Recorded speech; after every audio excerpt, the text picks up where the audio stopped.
हरे कृष्णा दोस्तों, राधे राधे। आज के वीडियो में हम बात करने वाले हैं रक्षाबंधन पर्व के दौरान यदि आप मासिक धर्म या पीरियड से गुजरते हैं तो आपको राखी बांधनी चाहिए या नहीं बांधनी चाहिए, क्या करना चाहिए, कैसे करना चाहिए। आज के इस वीडियो में संपूर्ण जानकारी आप सबके साथ शेयर करूंगी, तो वीडियो में अंत तक जरूर जुड़े रहिएगा दोस्तों, ताकि आपको सही और सटीक जानकारी मिल सके।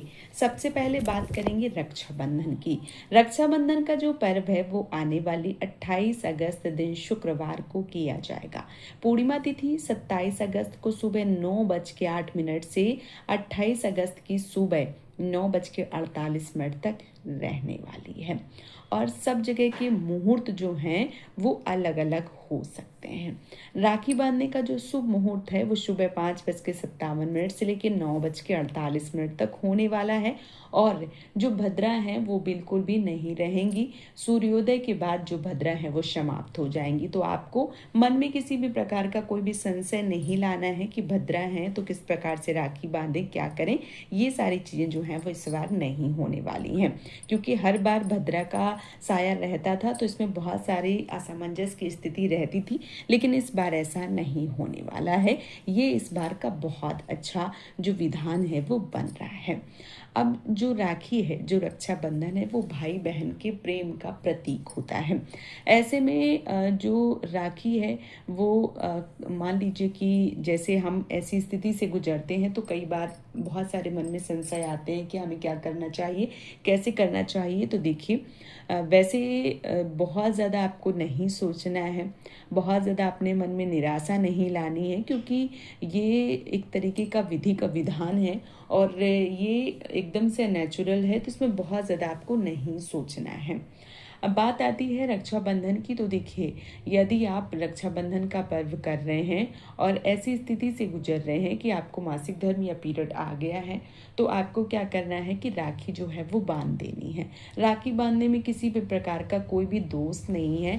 आप अपने भाई को बिल्कुल प्रॉपर तरीके से बैठाल के उनका तिलक कर सकती हैं, मिठाई खिला सकती हैं और उनका आरती इत्यादि जो भी है वो उतार सकती हैं। तो इसमें किसी भी प्रकार की कोई दिक्कत जो है वो नहीं होने वाली है।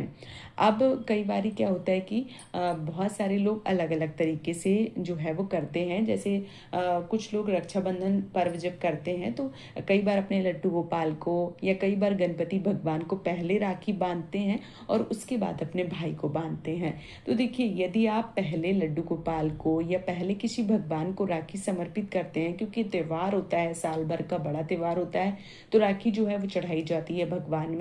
तो यदि आप ऐसा करती हैं तो फिर आप ऐसा ना करें, क्योंकि ऐसी स्थिति में मासिक धर्म या पीरियड्स में भगवान को हम स्पर्श नहीं कर सकते हैं, भगवान का मंदिर टच नहीं कर सकते हैं। तो ऐसे में आप भगवान को राखी न चढ़ावें, चाहे वो लड्डू गोपाल हो गए, चाहे गणेश भगवान हो गए, या आप अपने घर के मंदिर में कहीं भी राखी चढ़ा रही हैं, तो ऐसी स्थिति में आप बिल्कुल भी ना चढ़ावें। भाई की राखी की बात आती है तो भाई को आप तिलक कर सकती हैं, आरती जो है वो कर सकती हैं, मिठाई खिला सकती हैं, राखी बांध सकती हैं। इसमें किसी भी प्रकार का कोई भी संशय जो है वो मन में मत लाइए। आप राखी जो है वो बांध दीजिए, ठीक है। और कई बारी क्या होता है कि बहुत सारी ऐसी बहनें होती हैं जिनका 5वां, 6ठा, 7वां दिन, चौथा दिन होता है। ऐसे कई सारी बहनें प्रश्न करती हैं कि दीदी मैं शुरू से ही सिर्फ क्योंकि भाई नहीं है तो लड्डू गोपाल को ही राखी बांध रही हूँ, तो क्या करूँ, ऐसे में बांधूँ या ना बांधूँ। तो देखिए, उसमें भी बहुत सारे लोग जो हैं वो लड्डू गोपाल को पुत्र की भांति समझते हैं, कुछ भाई के हिसाब से देखते हैं और ये सारी चीज़ें जो है वो नहीं मनाते हैं। जैसे मासिक धर्म पीरियड्स जो है वो नहीं मानते हैं, क्योंकि वो उनको भाई समझते हैं, पुत्र समझते हैं। तो पूजा पाठ उनका सब चलता रहता है। लेकिन मैं यहाँ पे बोलना चाहूँगी, देखिए भगवान है वो, उन्होंने हमें बनाया है, हमने उनको नहीं बनाया है। तो भगवान और भक्त के बीच में थोड़ा सा जो अंतर है वो रहने दीजिए। ऐसी अवस्था में आप भगवान को स्पर्श ना करें, भगवान को ऐसी अवस्था में राखी इत्यादि ना बांधें, क्योंकि आपके जो भाव हैं वो बहुत अच्छे हैं, मैं समझ सकती हूँ। लेकिन जो भगवान है, अगर हम पुराने ज़मानों से सुनते चले आ आ रहे हैं, तो ऐसी स्थिति में हमें छूना जो है वो वर्जित बताया गया है।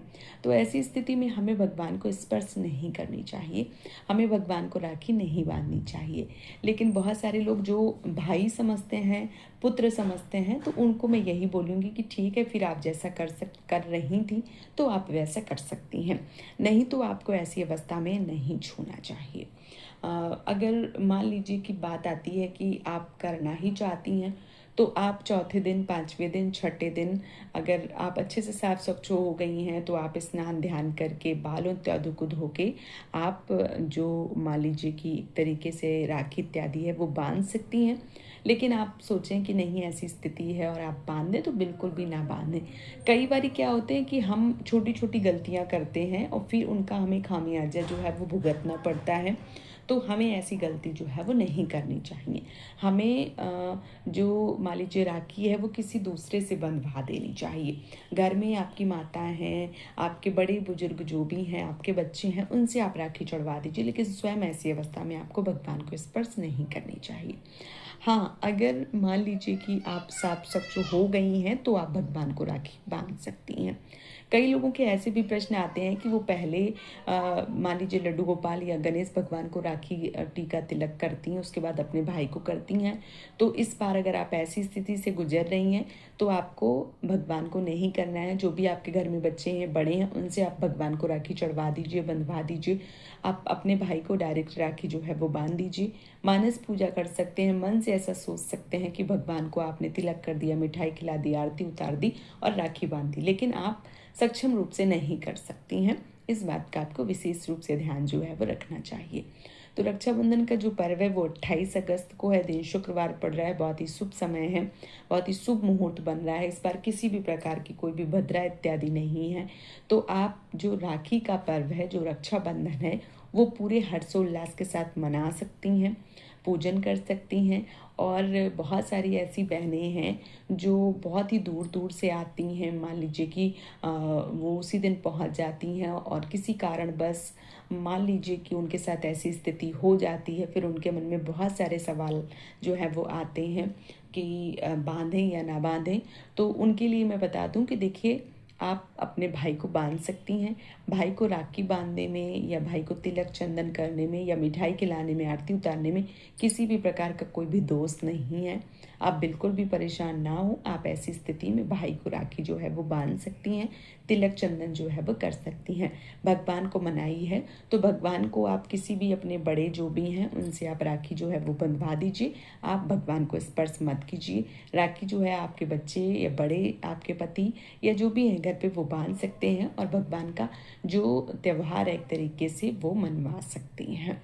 तो रक्षाबंधन में पीरियड्स या मासिक धर्म से जुड़ी ये जानकारी आप सबको कैसी लगी है, आप हमें कमेंट में ज़रूर बताइए। और वीडियो पसंद आए तो नीचे कमेंट बॉक्स में हैप्पी रक्षाबंधन ज़रूर लिखिए। आप सभी बहनों को रक्षाबंधन पर्व की ढेरों शुभकामनाएं। सबके जो भाई हैं वो खुश रहें, भगवान उनको खूब तरक्की दे और जो भी बहनें हैं वो भी खुश रहें। तो आप सभी को, भाई को, बहनों को, सबको रक्षाबंधन पर्व की ढेरों शुभकामनाएं। राधे राधे दोस्तों, जय श्री श्याम।